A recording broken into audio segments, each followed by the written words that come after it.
Well, the New South Wales Government has won its bid to suspend industrial action from rail unions, with the Fair Work Commission ordering both parties back to the bargaining table to strike a pay deal.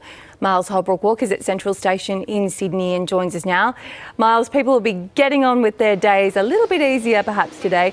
How have both sides reacted to the decision, and are they likely to be able to go back to the table?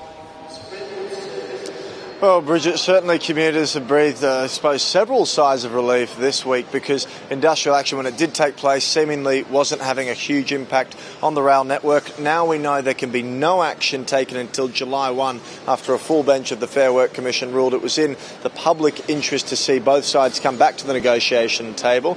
Now, after the government had used at times a very strong invective, really scolding the union, particularly through Premier Chris Minns, it was actually the Transport Minister who spoke last night after the decision, who not only said really the real winner is not the government in this matter, although many people would see it that way, but actually commuters. There's an end to disruption for commuters in Sydney. That's hugely welcome. This is clear air for these discussions, but most importantly, it's a clear run for commuters as they're moving about the city, and that's what really matters here. The impact this will have on the lives of people under pressure at the moment as a result of this disruption. So that's the Transport Minister, John Graham, from a Labor government, and worth noting that that is significant at a state level, because obviously the unions play a big role in their campaigns, and yet this, at times, negotiation got really out of hand. Those supposed to be Fratelli and Christo, brothers in Christ, really have gotten to a spot where they're almost each other's enemies, as says Toby Warnes.